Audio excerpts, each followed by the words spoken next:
Welcome to episode 543 of the Barcelona podcast, brought to you by the Blue Wire Podcast Network. I'm Dan Hilton, and I do appreciate you right off the top taking time to care about a round of 32 Copa del Rey match on a Sunday, on a weekend nonetheless. An odd fixture, an odd match having watched it, but another opportunity to ask Xavi, what is the plan, what is going on with this club? Before I hit the 5 headlines, always appreciate it if you could subscribe to the channel, give a nice podcast rating, or help out the show through the merch store or by joining the Patreon. All right, let's dive in, though. The 5 headlines from Barcelona's 3-2 win over UD Barbastro. Headline 1 is maybe a few conclusions. I always try to be careful, and you know this. I always try to be careful about drawing conclusions and big sweeping ideas from these Copa del Rey matches because there are plenty of excuses when things don't necessarily go the big team's way. The field was suspect. You could see that right away. You just want to say, don't get injured. And, of course, Barcelona failed at that task. But 6,000 in attendance, with how close the fans seem to be to the stadium, there is something about momentum and that fight and slaying the giant. I always want to say that there is some kind of cup magic that does exist. And so it's not supposed to be easy regardless of all the circumstances and the talent divide. You can even see in watching the match, the low camera angle. And as someone who's broadcast from different places here in the United States and different stadiums of different sizes, that when you get that low camera angle, that means that the cameras aren't up in the press box, that there is not really an official place. And I can tell you the booth that the commentators are speaking from is usually just kind of a shed-looking wood something. So with the low camera angle, it tells me exactly that even if that camera is on a roof, that it is not very high, and it was all hands on deck. And the people in the broadcasting world, because even then, there are only so many outlets at those places. There are only so many places to hardline your internet for to get the signal out. So I do think about the broadcasts that I do from stadiums and arenas like that, and there is a little bit of cup magic there, I'll tell you that. What isn't magic, maybe bad juju, was the fact that Josep Bartomeu was in attendance, so yeah, of course, that's a little bit of a sneer that Culés could give right off the bat. Even recent history said that the only conclusion that can be made is how Barcelona can struggle in the round of 13. It hasn't been simple in recent years. This is another one added to that list. Intercity, Cultural Leonesa, Linares, Cornellà. None of those round of 32 matches dating back 5-6 seasons have been a cakewalk. Barbastro are a 4th division side, a whole division below Barça Athletic. And that's why I would have liked to see a little more rotation. Castado for De Jong, I would have been just fine with that from the start. But instead you got Fort on the left, Koundé on the right. Romeu was back in there because he's not necessarily a player that Xavi's trusting in any other competitions. And then Lamine Yamal was missing because of a 2-match ban after a red card last season with a youth version of the competition. Also, speaking of the youth version, the Copa del Rey youth version of this had Marc Guiu also having a hat trick down there today, making me wonder why he was down there at all. Physically, he is far superior to other 17-year-olds, but I still think a hat trick is a hat trick, and I'm not too concerned about his minutes with the first team this season because of just how young he is. Now, if he was 19 years old or 20, sure, maybe, but he's just 17, so I think it made more sense to have him play in that game and give João Felix, Ferran Torres, and Rafinha an opportunity to get some confidence, which we saw wasn't even a guarantee in this one. That should have been the plan, and I'm fine with it. And then Ford, of course, getting the start at left back out of position because there were no other left back options. Balde was sick, Marcos Alonso had the surgery, and Cancelo has that MCL sprain that's going to keep him out maybe for a week or two, or more. Headline 2 is Fermín López impressed. You know, it's always funny, too, when I say no conclusions, and here I am going to be making, we'll say 2 or 3 more conclusions here, but I always try to at least skew to the positive parts of it. So which players picked up confidence as opposed to which players are going to kind of stay in the dumps in terms of their mood and their confidence. So Fermín López, at least, if anything else, is somebody that could have raised his stock a little bit. From that first 15 minutes, though, really nothing to report. What a dull first 15 minutes it was. The highlights were Rafinha skying one over, Romeu having a long shot deflected wide, and a free kick from Rafinha that was easily handled by the goalkeeper. But fortunately, by the 18th minute, we were saved something because Barcelona gets the first goal. There was no foul on one side. Araujo brought down De Mesa, and Barca countered the other way. A long diagonal from De Jong out to Rafinha, and even though he struggled, that being Rafinha to control it, and he slipped on the cross, João Felix either missed it or let it go on purpose. Either way, Fermín López was there for the one-time easy finish, becoming the first player this season for Barca to score in 3 different competitions. Of course, it's the first Copa del Rey match. So La Liga, Champions League, and Copa del Rey. That's 1 goal in every competition, with Lewandowski then joining him with the 3rd goal because Rafinha has not yet scored in the Champions League. Why I do think Fermín López was able to impress, though, today is that there was a lot of space, a lot of possession for Barcelona, of course, And Barbastro wasn't as disciplined, especially in the first half. You saw it. They weren't as disciplined as other teams, and they were relying quite a bit on kicking Barca out of their rhythm, something that Ferran Torres was quite irritated with, you could see. But Fermín López did really well in the spaces, working off the right side and then gliding over to the left on the rare occasion that Barca attacked down the left. I think it was summed up to me in the 49th minute. Good turn by Fermín López to win a free kick, and he was really bright on the ball too. Probably the one player who can say they deserved more minutes after this game in totality. De Jong was also getting a lot of time on the ball. He delivered one for the head of Fermín López, couldn't redirect it with enough power to get a brace, but still a good showing from Fermín López. And for De Jong, I wasn't as impressed in the first half. I thought he had a lot of time on the ball, wasn't really doing well with it, but things did turn around for him in the second half. And there was, for Barcelona, everything coming down the right side with Rafinha and Koundé. Fort barely having to come forward at all, but he did defend well, kept his width, exactly what he was asked to do in that first half. I thought he was also strong in his positioning when dealing with the rare Barbastro diagonal. So again, good showings from Fermín López, and I'll talk a bit more about Hector Fort in a minute. Headline 3 was not João's day. Here's some more negative because, as I said, we cannot try to extrapolate any major conclusions, but João Felix's performance, that feels like something to remember and not in a good way. He had a hard time getting involved in the game in the first half.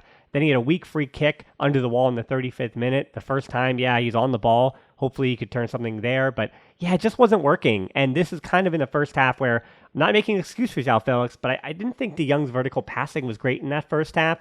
There was quite a few moments when João Felix or Ferran Torres had space, and a nice little through ball would have done the trick. But De Jong either would get it blocked, and he just wasn't disguising his passes. He needed to disguise something to get João Felix and Ferran Torres in behind because they weren't really doing much to create their own opportunities either. 42nd minute, João Felix probably has something to complain about. The offside, it was well drawn up by Rafinha and Fermín López on the cross, but João Felix just couldn't either hold his run as he was wide open at the back post. At least that's what it looked like. But on the replay, without VAR, he was pretty maybe onside. And that was really frustrating because, he was able to make something, but then the offside says, no, you don't get anything from it. I think those nerves and frustration from João Felix carried over with the whole team like a virus in the second half. It was a nervy start for them to start the second. Poor clearances from Christensen and then Romeu. Fort allowing the cross to get off as well.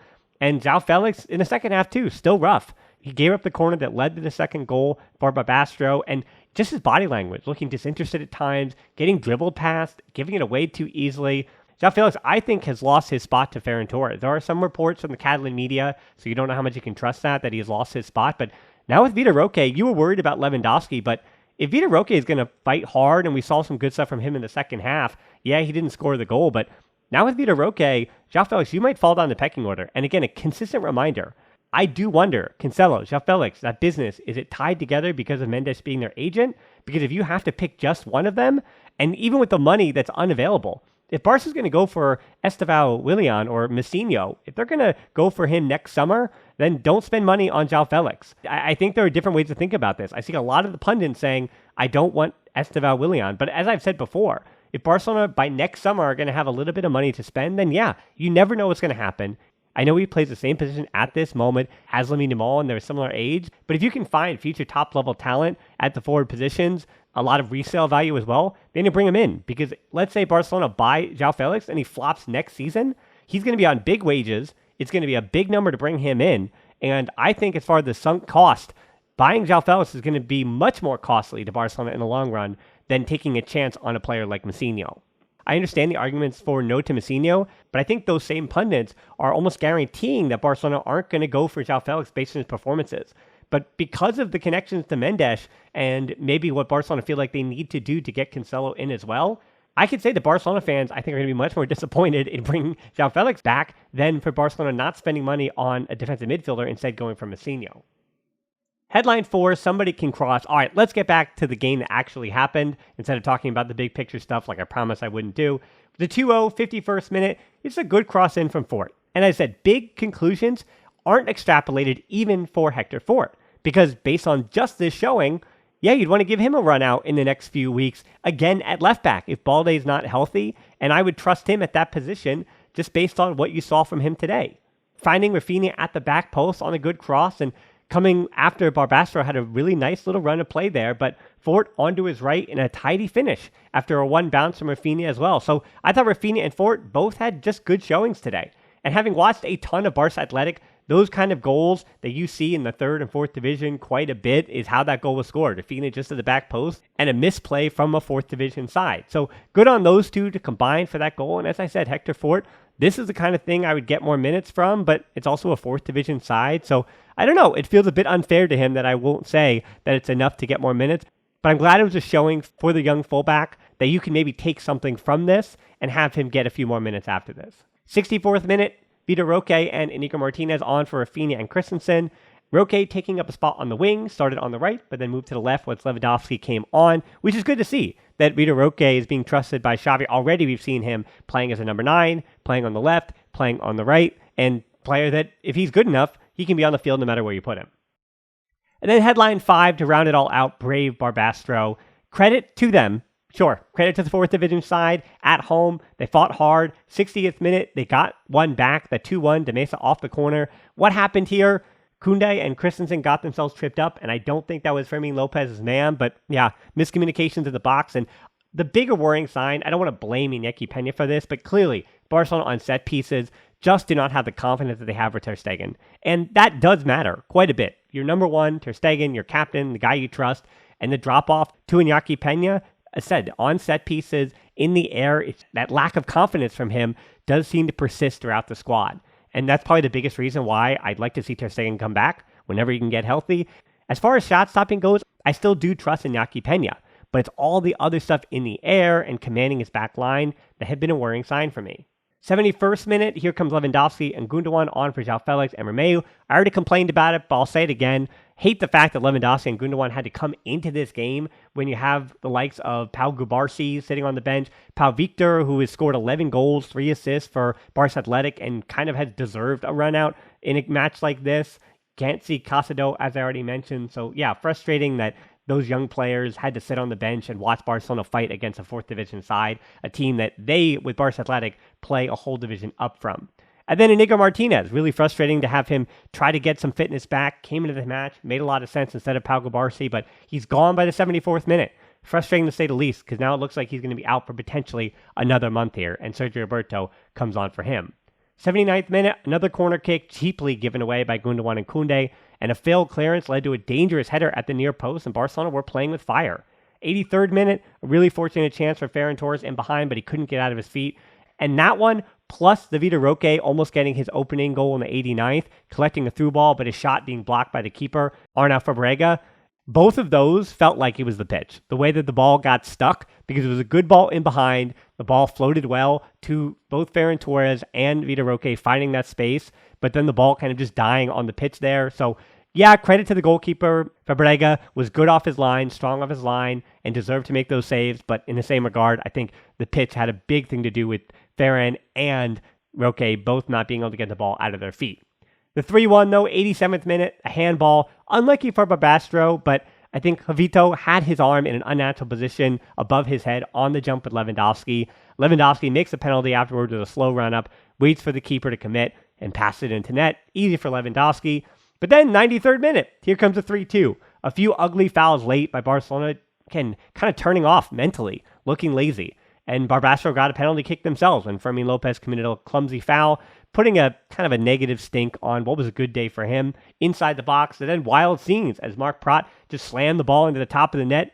Iñaki Peña, don't blame him for that, wasn't saving it at all. And what that meant with that goal coming back, I think if it's 3-1, maybe it's a different tune, but the final score does matter. 3-2 means that it's now 20 games, none of which for Barcelona have they been able to win by more than a single goal.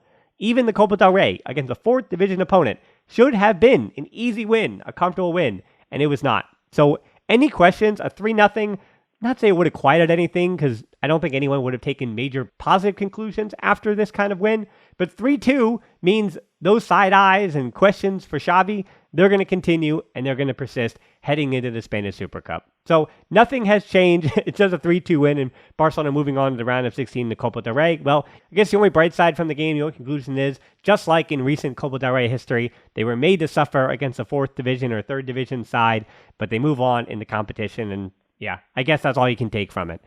Another match on Thursday. I'm not sure if there's going to be a podcast in between that. And so if I don't get anything out, I do want to make mention the Peña Blaugrana in London.